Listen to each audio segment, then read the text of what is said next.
Good evening.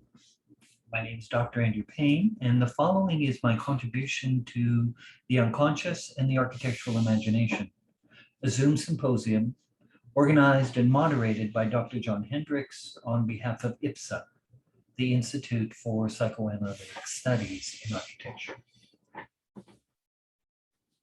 The name of my talk tonight is Beauty's Edge, Reflections on Psychoanalysis and the Ornamental Imagination. I'll preface that talk with two quotations. I am what is around me. Women understand this. One is not a duchess 100 yards from a carriage. Wallace Stevens. A thing exists in the midst of its wastes. Emmanuel Levinas.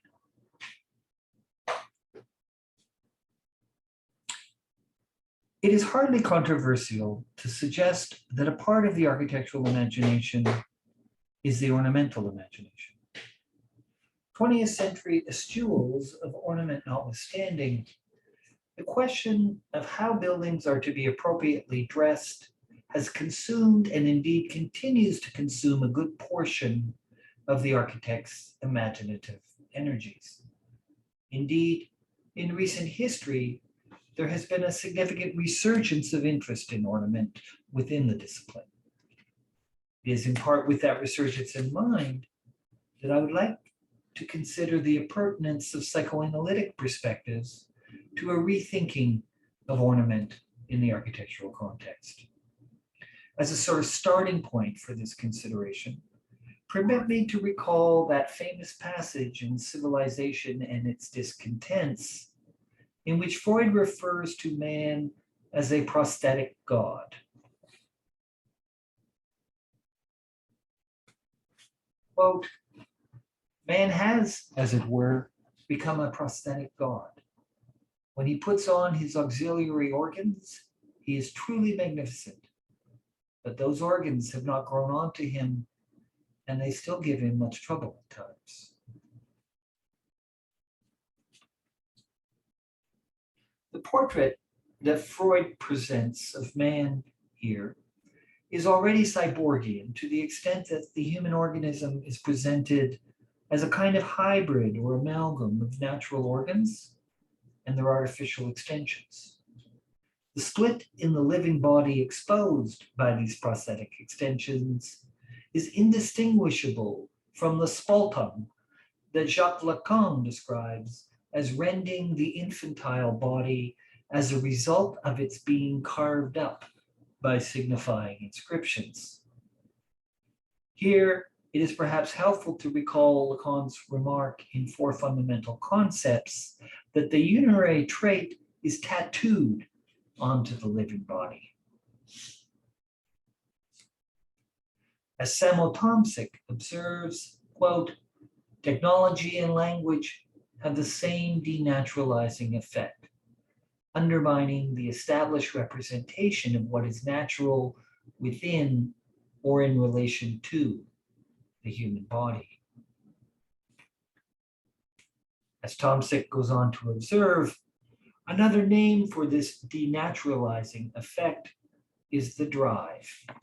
Quote, the split in the prosthetic god's body and the question of the drive are ultimately two sides of the same coin, a problem in response to which Freud implicitly connects technological development, the subject's inability to master technology, and Treibleben, the life of the drive.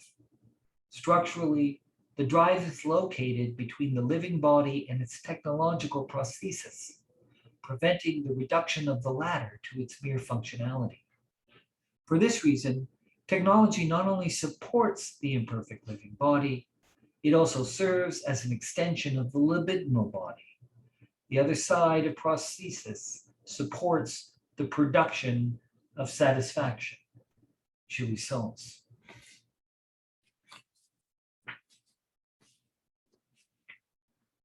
Going on to observe that in his later teachings, Lacan links these libidinal dimensions of the prosthetic to what he calls the apparatus of jouissance. Tomzik reveals that apparatus at work in those flat houses or gadgets, to which Lacan alludes in the lecture of his 17th seminar titled Furrows in the Alethosphere. But what possible appurtenance might this apparatus have for considerations of ornament?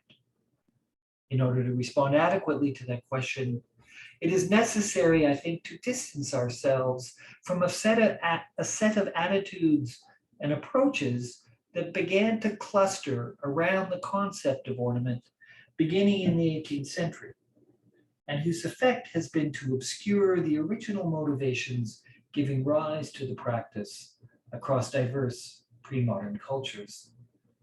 This distance-taking should serve to bring into view the originally prosthetic significance of ornament as both a practice and a concept. The Indian philosopher and historian of art, A.K. Coomaraswamy, a frequent touchstone in recent discussions of ornament, observes that in Vedic Sanskrit, both the noun ornament and the verb to ornament, busana and bus, respectively, refer to the provision of whatever properties increase the power of the thing or person to which they are attached. The mind is thus ornamented by learning, a warrior by his spear, the night by the moon. With comparable semantic reach, if different import, the ancient Greek word cosmos, typically rendered in Latin as ornamentum, means both order, the fitting arrangement of things, and later, and derivatively, adornment, the supplementary outfitting of a thing, be it a horse, a house, or a hero. This second sense of cosmos as adornment is applied to architectural decor as early as Aeschylus's satyr drama, The Oreon, in which a chorus of satyrs approached the temple of Poseidon, brandishing perfect likenesses of themselves, which they then attached to the temple as cosmos to Theo, ornaments of the gods, apparently with apotropaic intent. By the 3rd century BC, cosmos had acquired a narrow technical sense in application to temple architecture, referring to the orderly sequencing of triglyphs and metopes on the temple frieze. And during the Hellenistic and Roman imperial periods, this more technical sense expanded considerably, so that sun panteto cosmos referred not only to the frieze, but to the column order as a whole, and indeed to every aspect of the building that exceeded sheer structural exigency. This is the sense in which Pausanias employs the term in his description of Greece. According to Plutarch, Pythagoras was the first to extend the meaning of cosmos so as to have it refer to the ordinate disposition of the physical universe as a whole, although at least one modern commentator, Elia Finkelberg, has suggested that, strictly speaking, this honor should go to Plato, since Pythagoras, on his reading, uses the term exclusively to refer to the order of the heavens. At all events, for Pythagoras, the achievement of world order involves a harmonization of initially conflicting principles or elements through which what was originally limitless, apeiron, finds definite form and finite extent. And these semantic values come progressively to attach to the term cosmos. Pythagoras' disciple, Philolaus, echoes this account of a harmonic coordination of elements when he says, quote, "Nature in the universe was harmonized from limiteds and unlimiteds, both the whole universe and everything in it.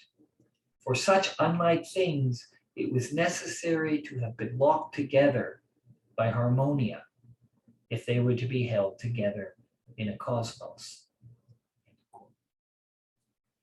Other pre-Socratic philosophers stressed the processual and conflictual nature of this locking together of all that is. For instance, whether or not he actually used the term cosmos in the sense attributed to Pythagoras and Plato, which, owing to a paucity of extant writings, is uncertain, Anaximander had already described world pattern or world ornament as the product of a rhythmic syncopation of opposing principles in conformity with the ordinance taxis of time, as had Empedocles after him. In the succession that leads from Heraclitus to Pythagoras, cosmos is thus progressively associated with the coordination of initially disparate or even antithetical elements, either by their serial alternation or by their apposite constellation in a state of tensile equipoise. By means of these respectively rhythmic and harmonic operations, an originally chaotic condition is transformed into dynamic order. The Latin term ornamentum, from which English ornament, French ornement, and German ornament all derive, carries a range of meanings in many respects analogous to that of cosmos, signifying the act or object of decorous arranging or adornment. After Pliny the Elder, 23 AD, it also conveys the more expansive sense of physical universe that we have dated to Pythagoras' use of cosmos, or alternatively to Plato's. However, in keeping with broader distinct differences between Greek and Roman world pictures, the aesthetic implications of cosmos are subject to a pragmatic inflection under pressure of the term's Latinization.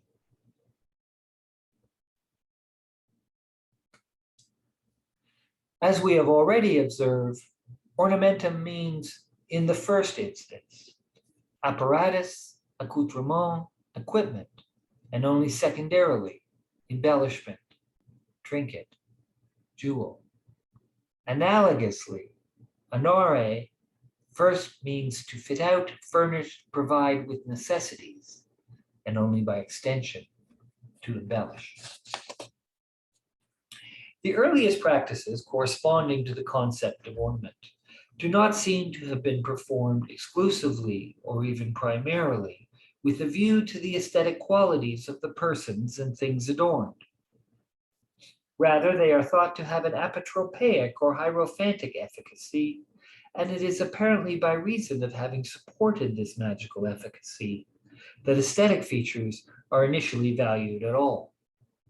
Noting that the nominal form of ornament in Sanskrit, bhusana, also refers to jewelry or any other form of decoration, Kurmaswamy observes that, quote, the values of jewelry were not originally those of vain adornment in any culture, but rather metaphysical or magical, so that to decorate an object or a person originally meant to outfit him or her or it with the necessary accidents, with a view to their proper operation.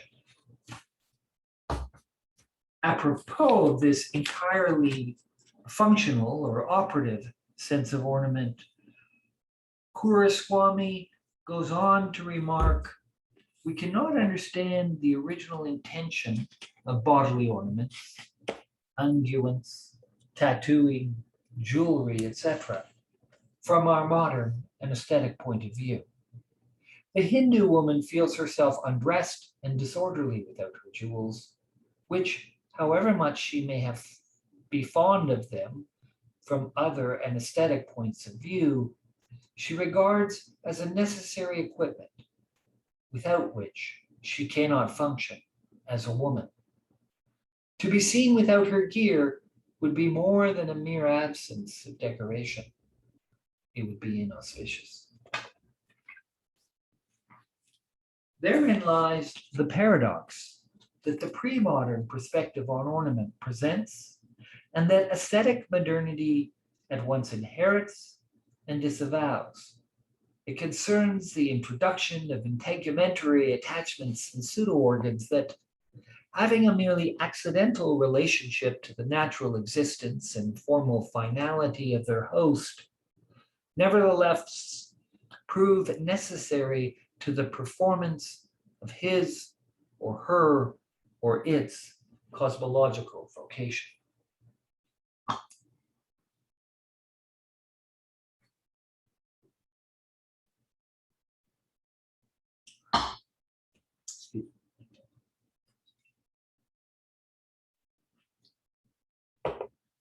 These apparent add-ons lend the naked item the charismatic heft required to pull off whatever role, status, or dignitas has been assigned to it in the providential scheme of things. The gist of this paradox was not lost on at least one 20th century thinker, Lowes's near contemporary, the Berlin social philosopher Georg Simmel. In an essay published in the same year, 1908, that Lowes first presented his lecture on ornament and crime, Simmel, having already averred that, quote, the radiations of ornaments supply the personality with an enlargement of its sphere, goes on to stress the curious fact that this radial amplification is conveyed by means of an entirely impersonal trait. Elaborating on Simmel's remarks, the contemporary philosopher Emmanuel Kotziah observes that, quote, in every cosmetic act, while attempting to underline our individuality,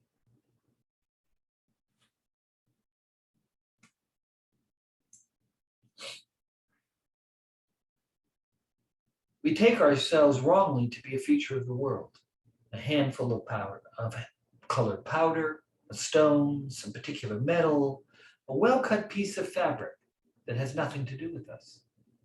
In order to be absolutely recognizable, we mix with something that does not belong to us.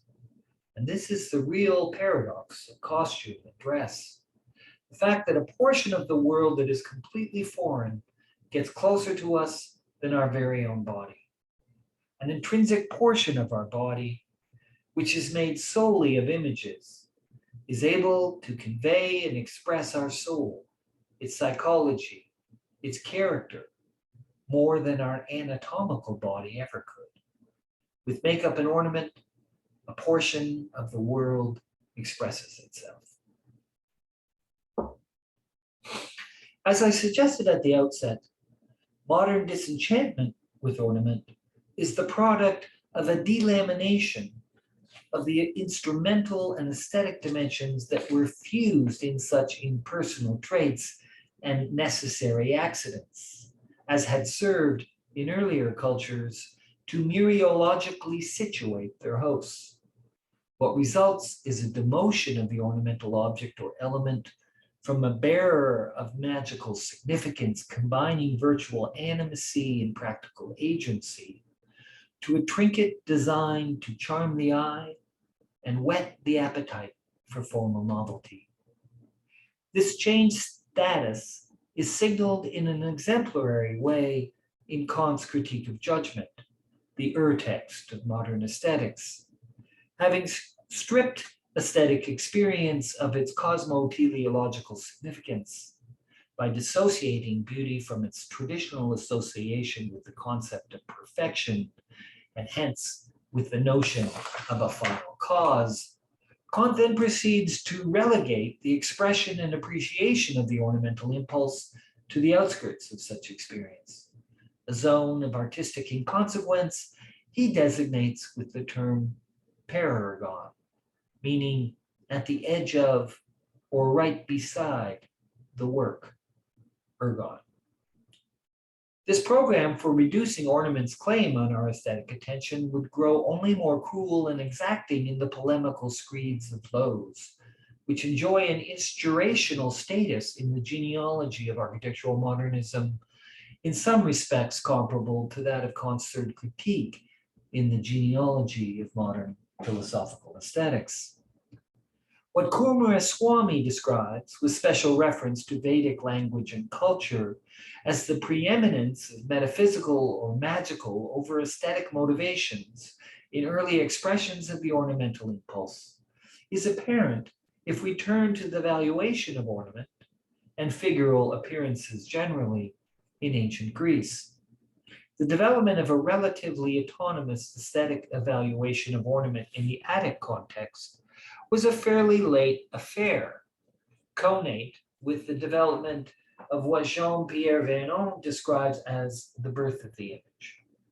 Describing the cultic talisman or eidolon that predates this image, Vernon observes that the plastic representation can never be wholly separated from ritual aspect. The ornament is made in order to be shown and hidden, led forth and fixed in place, dressed and undressed, and given a bath. The figure has need of the rite if it is to represent divine power and action. Still incapable in its immobile and fixed form of expressing any movement other than being turned and let about, it nevertheless conveys the god's action by symbolic gestures of animation and simulation. We might add to these remarks of Vernon, Robert Garland's description of how the funeral stelae erected by the early Greeks to mark the passage of the psyche of a deceased loved one into the underworld were, as were their portable counterparts, the Bretos and Xeonon, quote, regularly oiled, perfumed, crowned, and fed. Concerning these symbolic gestures of animation and simulation, see also in Indyrus Kagas McEwen's chapter Fixity and Movement in her Socrates Ancestor. In the context of these observations, it is perhaps worth observing that Aristotle in his Rhetoric describes metaphor, the very type of verbal ornament, as involving an animation of the inanimate. For a more recent discussion of ornament as implying an animation of the inanimate, see Spiros Papapetros on the animation of the inorganic, art, architecture, and the extension of life.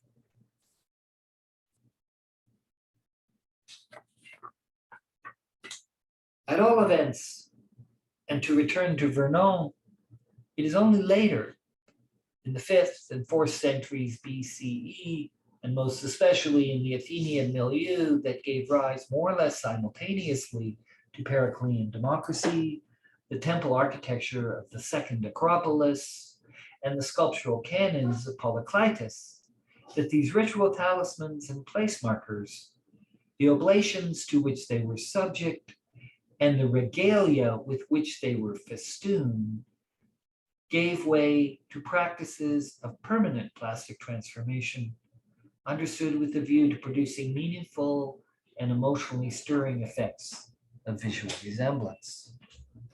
Again, a quote from Vernon, at the pivotal point of the 5th and 4th centuries, the theory of mimesis, sketched out by Xenophon and elaborated in a fully systematic way by Plato, marks a moment when in Greek culture the turn is completed that leads from the presentification, the making present of the invisible, to the imitation of appearance.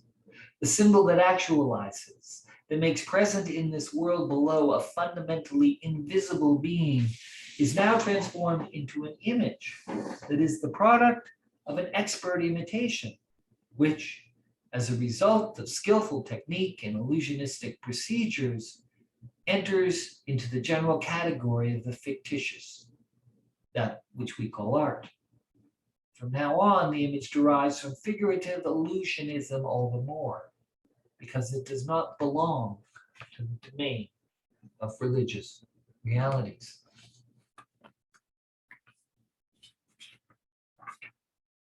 At this moment as well, the environmental enclosures devoted to worship of the new public deities as these had developed from the sacred grove to the civic temple, became privileged loci for the expression of an ornamental impulse progressively liberated from its hierophantic and apotropaic auspices, and so available under novel conditions of religious political sponsorship to new forms of appreciation and judgment based on proto-aesthetic rather than magical criteria.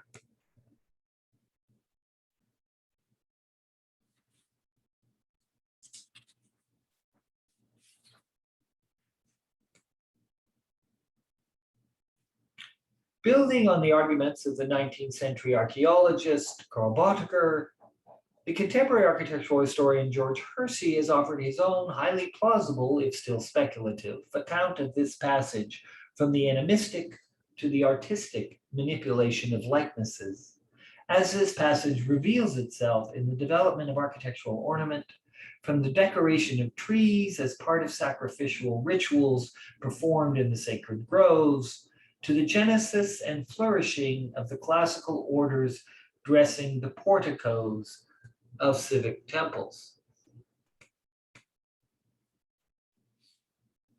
On his argument, sacrificial magic, that subset or special genre of apotropaic magic devoted to deflecting or appeasing the malice of fickle gods, is the hidden referent of classicism in architecture. Ritual violence, the loam out of which the Apollonian magnificence of the architectural orders first arose.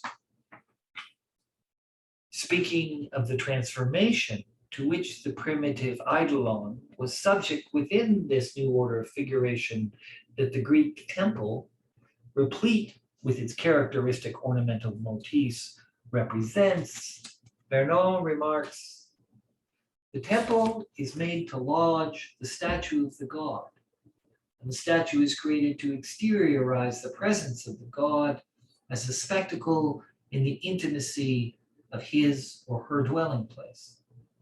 Lodged in the temple in which the god is made to reside, it is no longer taken out and used. Expressive just in its form, it has no further need, to be dressed or carried in a procession or bathed. The statue is no longer required to operate in the world as an efficacious force. Rather, its task is to act on the eyes of the spectators, to translate for them in a visible way the invisible presence of this God and communicate some lesson about its divinity. The statue is representation in a really new sense, liberated from ritual and placed under the impersonal gaze of the city. The divine symbol is translated into an image of the god.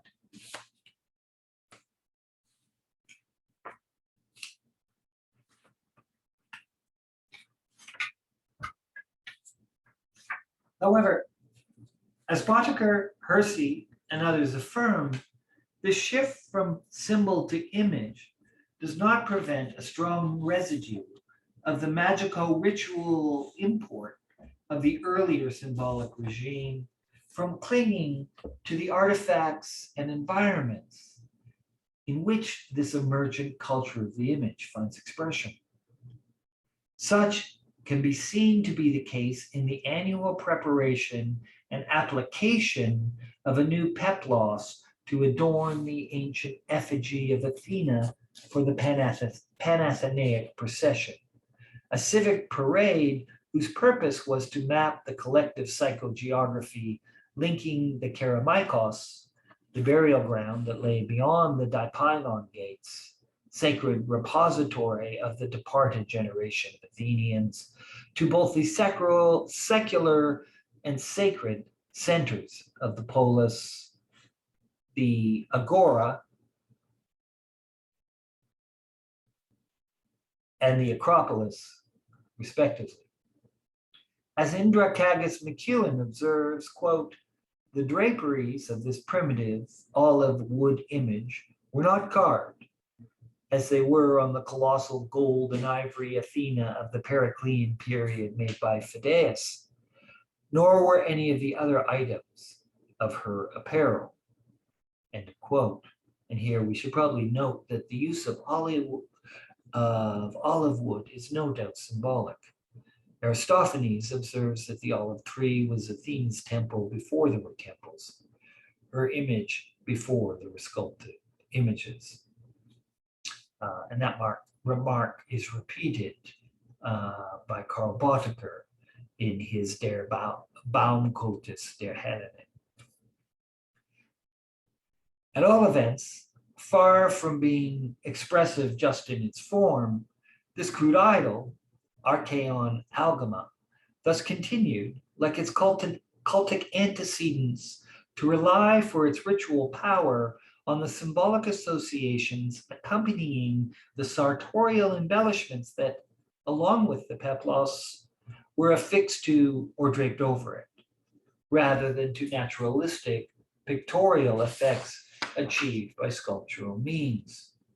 The purpose of these embellishments was to convey an archaic magical potency inhering as much in their constituent materials as in their formal gestaltung.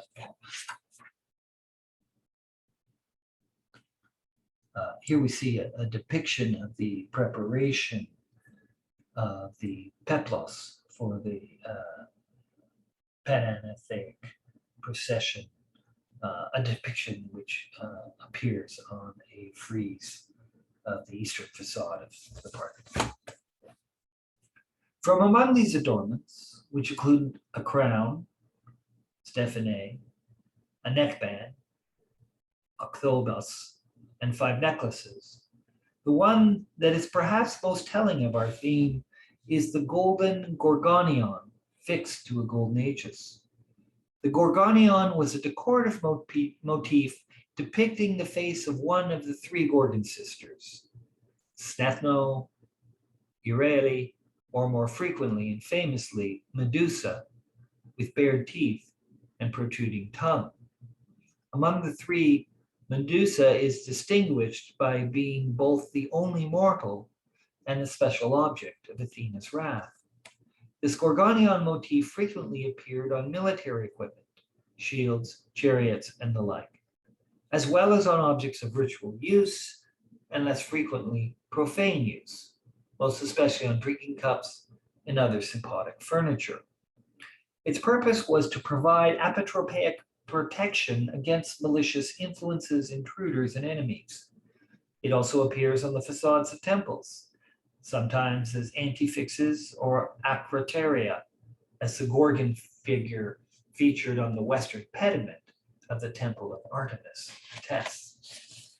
With their frenzied eyes, fangs, and protruding tongues, these figures are early indications of the close alliance between apotropaic ornament and grotesquerie. In the translation of terror and horror into beauty, that is the apotropaic task assigned to the early artistic imagination, the proto-grotesque represents a fundamental strategy. By means of it, the monstrous, the ugly, and the obscene, direct descendants of the taboo, are appropriated and repurposed, often via a comic inflection, first so as to acquire apotropaic efficacy, then later aesthetic currency. A host of contemporary scholars have identified a full-bodied variant of the gorgonion in which the genitals are displayed.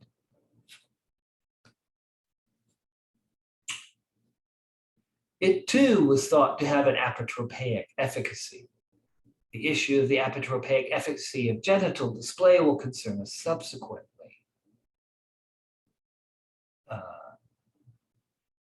Scholars have in addition traced the provenance of this full-bodied figure to an earlier mythical personage, Babo, and gone on to draw pan-cultural links between this figure and the nude goddess in Indian lore, as well as in the figures of Lamashtar and Ishtar in the Sumerian context. In the central legend featuring Babo, she displays her genitals to Demeter, who is mourning the recent death of her daughter, Persephone. In several versions of the legend, this display is augmented either by the superimposition or the vertical apposition of a face just on, or just rather on or just above the genitals so displayed. It was the laughter induced by this comic pairing of face and genitals that ultimately releases Demeter from the morose condition into which she had fallen in the aftermath of Persephone's death. In addition to Babo, the association of Medusa with the figure of Athena, for whom she serves as antitype, also warrants comment. In some accounts, Ovid's for instance, the link between them is underlined by the fact that Medusa is initially a beautiful maiden who Athena transforms into a hideous monster with serpentine hair as punishment for allowing herself to be raped by Poseidon, an early instance of victim blaming.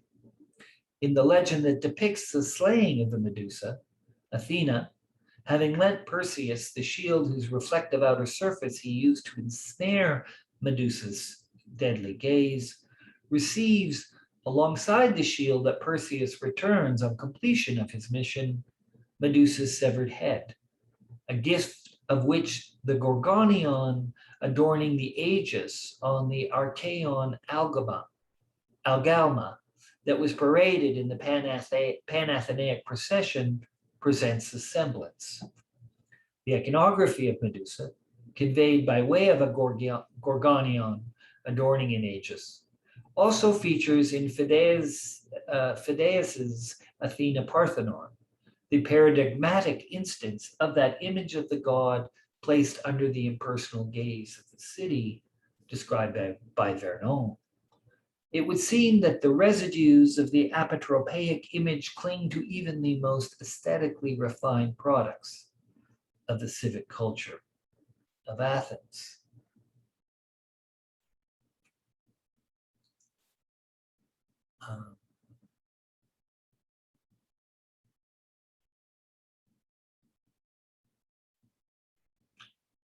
In a brief sketch written in 1916, a mythological parallel to a visual obsession, Sigmund Freud, apparently drawing on Edward Fuchs' account in his Geschichte der erotischen Kunst, published 2 years prior, anticipates, or rather offers a gloss on the Babo legend in which the therapeutic effects of her gesture of genital display are already linked to the comic effect achieved by the propinquity of face and genitals.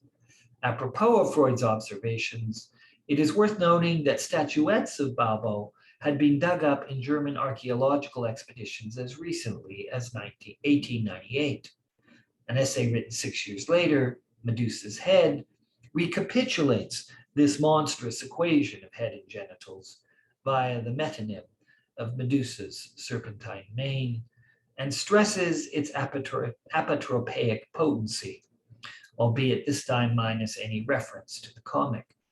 Louis Morin extends this aspect of Freud's reading with reference to Caravaggio's Medusa, in which, in his argument, the powers of apotropaic simulation are hyperbolized to the point where they lose their reassuring quality.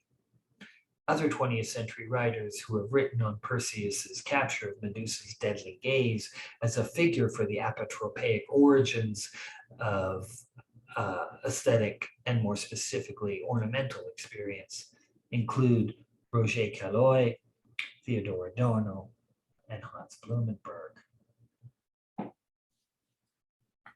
I have spoken of a transition from apotropaic to aesthetic appreciation of ornament and images more broadly. But just what, we may well ask, does aesthetic currency mean in this context? Surely it would be anachronistic to expect to discover in the production and reception of ancient Greek artifacts anything resembling that aesthetic approach to art whose genesis I have already dated to the second half of the 18th century. Nevertheless, it is worth remembering that the term aesthetics, which Alexandra Baumgarten was the first to introduce into modern philosophical parlance, and which Hegel and Schelling would subsequently employ to denote the philosophy of art, comes from the Greek word aesthesis and its various cognates, a reminder that suggests a possible appurtenance, all historically minded caveats aside, of the modern term to present discussion. While this is a helpful reminder, it's in fact not overly helpful since, as Friedrich Sorensen observes, aesthesis is something of a weasel word, applicable to almost everything that affects a living being. So again, what, if any, application might the modern term aesthetic be thought to have when applied to the Attic context? Plato's most elaborate exploration of the term's meaning can be found in his Theaetetus, where Socrates and his interlocutors consider the possibility that knowledge, episteme, might boil down to a matter of perception. In this context, it's clear that aesthesis is intended to cover not merely perceptions, but also affections. Quote, not just sight, hearing, smell, the sense of the cold and the hot, but also, quote, pleasure and pain, desire and fear. It carries no special reference to the experience of beauty or of art. The Timaeus ratifies this sense of aesthesis having application not merely to sensation, the Timaeus ratifies this sense of aesthesis having application not merely to sensation, but also to affections, pathemata, as does Plato's use of the cognate asthenesthesia in the Phaedo and the Republic. The term has a more vital role in Aristotle, most especially in Peripsyche, his treatise on the animating principle or soul that distinguishes living from non-living things. Here too, aesthesis would seem to designate the faculties of sentient life, sense, perception, and feeling.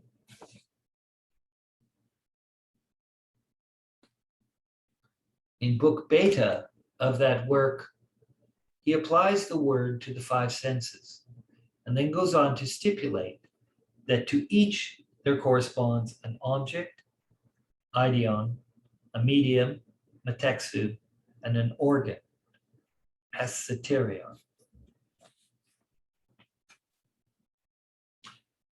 With this rich, if somewhat indeterminate semantic spectrum in mind, permit me to describe the shift from anthropotraic to aesthetic valuations of ornament as one in which attention to the perceptible qualities of an artifact, particularly insofar as these may participate in the production of a pictorial or symbolic effect, begins to acquire a degree of autonomy from considerations of whatever magical potencies may be latent in it or its apparition. However, as we've already observed in our brief discussion of Greek pottery from the geometric to the classical periods, I'm referring to an earlier section of the manuscript from which today's presentation is taken. However, this growing autonomy of proto-aesthetic response seems to have gone hand in hand with the development of a broader curiosity about the perceptual dynamics of seeing and being seen, such that articles with both pictorial and ornamental elements stage those dynamics with ever greater deliberateness and ingenuity, apparently with a view to the inmixing of sensuous and intellectual gratification that such staging may provoke in the viewer.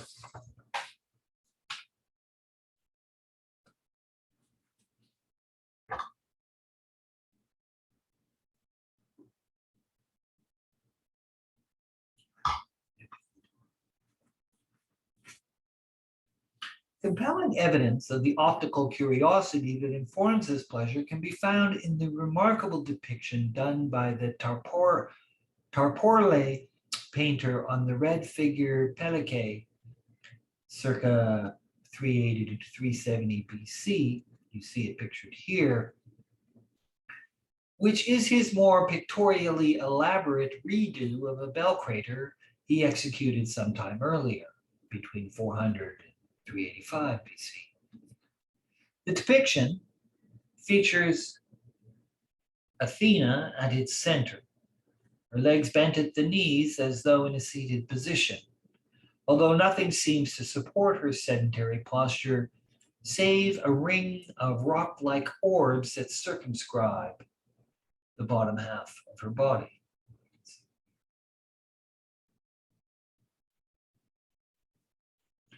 In her right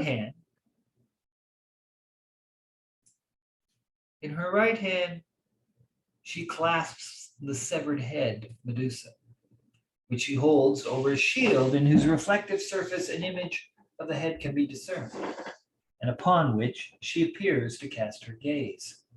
Athena is framed on her left and right by Perseus and Hermes, respectively. Both her accomplices are leaning rather nonchalantly on columns. Here. The former holding a sickle,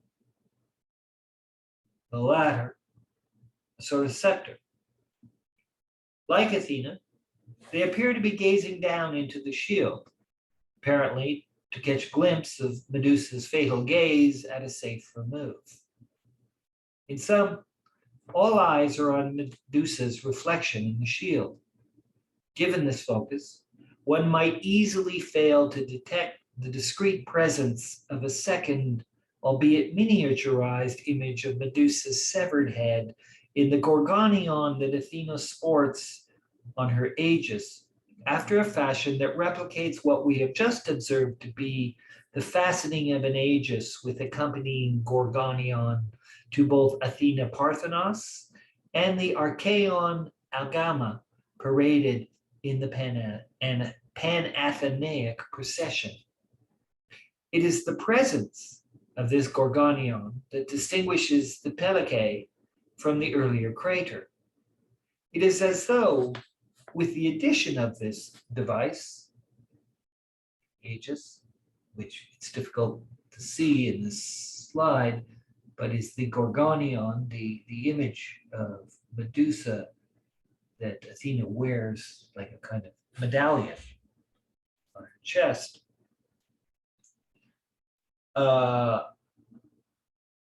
It's this gorgonion that replicates what we have just, which replicates what we've just observed to be the fastening of an aegis with accompanying gorgonion to both Athena Parthenos and the Archaean Algama paraded in the Pan-Athenaic procession. It is the presence of this gorgonion that distinguishes the Pelike from the earlier crater. It is as though, with the addition of this device, the painter were inviting the viewer to engage in a meditation on the complex relationships that obtain between a thing,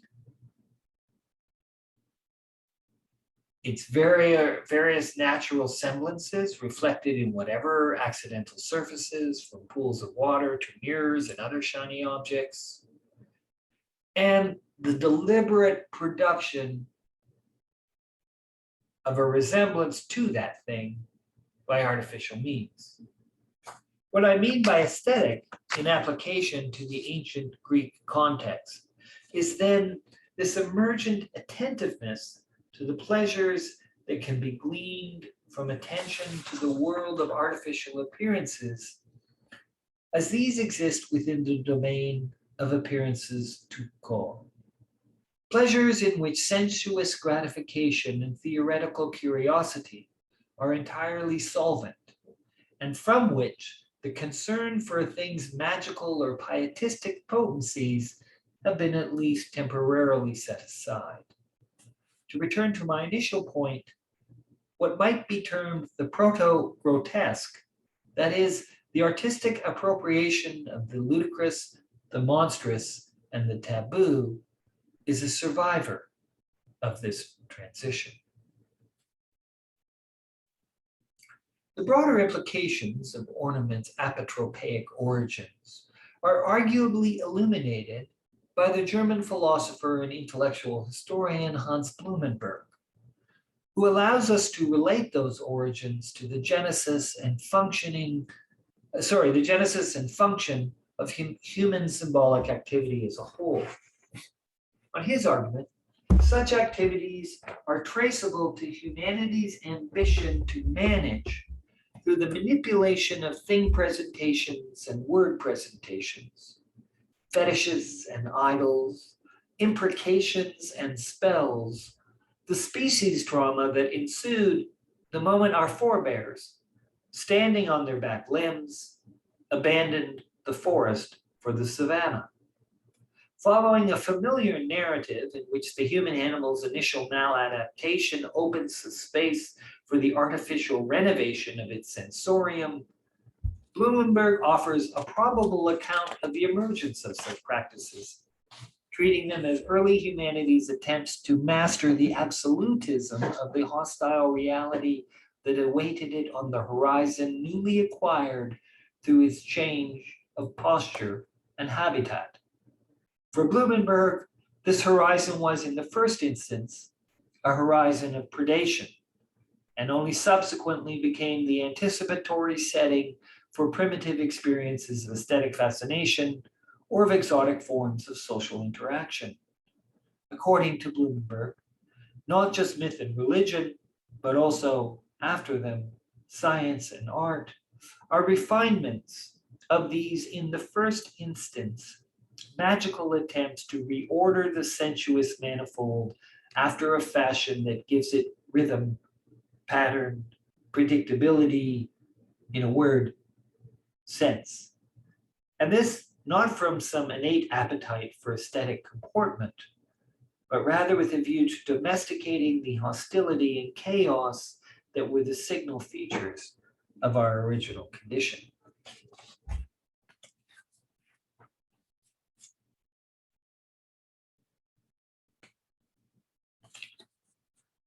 Extending the insights of Rudolf Otto concerning taboo objects, mana, horrenda, Manitou, Wakanda, Blumenberg asserts that these are best seen as remnants of the aura of a superior power and attractability that originally surrounded the appearances of the world. In the beginning, meaning and function were fused. Every human artifact was apotropaic. Taboo objects, lingering remnants of this advent of the human animal's special capacity for creating symbols affecting a fusion of function and significance, are condensations, localizations, at once attractors for and containers of a threat that was originally ubiquitous. Quote, what is and remains taboo would then, concentrated in itself and pars pro toto, as a part standing in for the whole, have to represent, and no doubt also to simulate, now and again, in the service of the status quo, the overall tinge,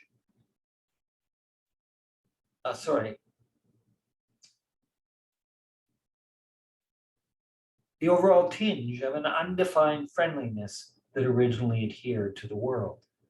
End of quote. Seen from this perspective, the taboo object is a sort of homeopathic cure for primeval terror. It condenses the menace that originally emanated from all points on the savanna, putting it in one spot, something like a reserve or protected enclave. Blumenberg's criticism of Otto and his ilk is that, following something like a reserve or protected enclave, following Blumenberg's tabulation of symbolic accounts, quote, in the fear and awe that is accorded to such enclaves, the price of the domestication of the whole is paid. Blumenberg's criticism of Otto and his ilk is that their ruminations on the numismatic paraphernalia of the holy intervene at too late a point in the process of early man's symbolic development to acquire an appreciation of the dread that instigated it. Quote, one grasps man's policy in dealing with a reality that is not tractable for him at too late a point when one focuses with the history of religion on the holy and does not perceive in it the already institutionalized mode of reduction of the absolutism of reality, of that sheer inimicalness to life and unobligingness toward this dilettante of life, as Max Scheler called man. End of quote. Blumenberg goes on to invoke Greek mythology as a signal expression of this reduction, paying special attention to the myth of Medusa's defeat by Perseus and the ensuing capture of her terrifying visage in the gorgonion adorning Athena's shield. This he treats, in keeping with the gallery of modern interpretations of the Medusa Perseus myth surveyed above, as a self-reflexive staging of myth's own apotropaic operation. Quote, "It is hardly an accident that Greek myth tried to concentrate the world's alienating quality, Befremdlichkeit, among the Gorgons, who are descended from the sea, with its resistance to form, and from its monstrous gods, predating even Poseidon, and who inhabit the vague edge of the world, beyond Oceanus, the world ocean. It is especially Medusa, with her look that kills by turning to stone, in whom unapproachability and intolerability have been almost proverbially concentrated. Athena, who has herself already moved too far from this quality in the direction of pleasantness and friendliness to culture, has to procure the gorgonion, the Gorgon head on her shield, through Perseus as a reinforcement of her armor. In return for this, the hero received her advice to approach the Gorgon only with the aid of her reflection in its metal shield." End quote. The literary theorist and historian Angus Fletcher notes the frequency with which, in Western literature, the shield serves not merely as a privileged site for ornamental elaboration, but as itself a cosmos, exemplary of the convergence of mereological and apotropaic implications on the ornamental object. Strangely, Fletcher makes only a passing allusion to Perseus's shield, focusing instead on the shields crafted by Hephaestus for Achilles and by Vulcan for Aeneas, as these are described in Homer's Iliad and Virgil's Aeneid, respectively. Apropos of these, Fletcher remarks, quote, "Our notion of allegorical ornament requires a reduction of the universal genus to the universal species, of cosmos in its macrocosmic sense to cosmos in its microcosmic sense. Cosmos becomes the sacred detail. Despite its small scale magnitude, it can substitute for any much greater and more obvious symbol of the center." End of quote. Such sacred details comport more or less to those apotropaic reifications of invisible and hostile forces of which Blumenberg speaks. If the shield is the privileged, it is by no means the sole exemplar of such apotropaic synecdoche.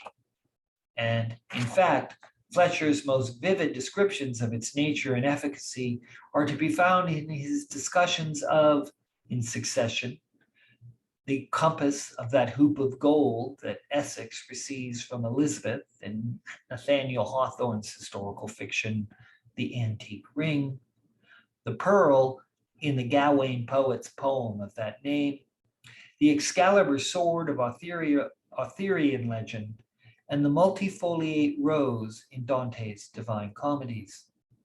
Of such sacred details, Fletcher remarks, quote, "They contain the universe and at the same time they have magical power, for good or evil, or as is more usually the case, for both good and evil commixed. The curious fact is that the best instances of cosmoi are all objects toward which a degree of ambivalence is felt. They are both good and bad at once. End of quote. To recur to Blumenberg, his point is that the invention of such sacred details and the ambivalence they provoke should be traced to man's original flight from the forest and that traumatic encounter with the absolutism of reality that ensued with his arrival on the savannah. As he argues, at a stage of cultural development in which the line dividing the acting out of a wish from a practical stratagem is still faint and traversable, ornament is a tool, a kind of protective shield whose efficacy is situated within the total ensemble of prosthetic implements and integuments designed, however imperfectly, to secure the immunological envelope that human populations require as compensation for their initial lack of adaptation to their surroundings.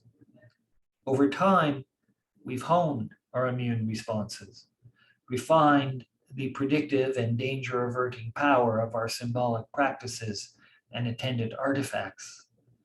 In place of apotropaic magic and ritual, we now have science and technology. Central heating has replaced the sacred hearth. On the other side of such developments, ornament survives, when at all, minus its erstwhile protective potencies. Nevertheless, when asked why, as a man of science, he continued to follow the apotropaic practice of adorning his threshold with a horseshoe, the physicist Niels Bohr replied, "I'm told it works, even if you don't believe in it." Freud's fetishist has much the same response to queries concerning the ludicrous props, stilettos, furs, and the like, that he employs in his efforts to restore his mother's lost penis. In his Pensée, Blaise Pascal expresses the ambivalence at the heart of such animistic atavisms when he avers concerning that sacrament that the angelic doctor called the soul's own ornament, quote, "To expect help from these externals is superstition. To refuse to join them is pride." Magic may no longer be afoot, but its externals retain a secure hold on our imaginations. A part of fascination has survived the disenchantment of cosmos. Perhaps that is what we mean when we say aesthetics.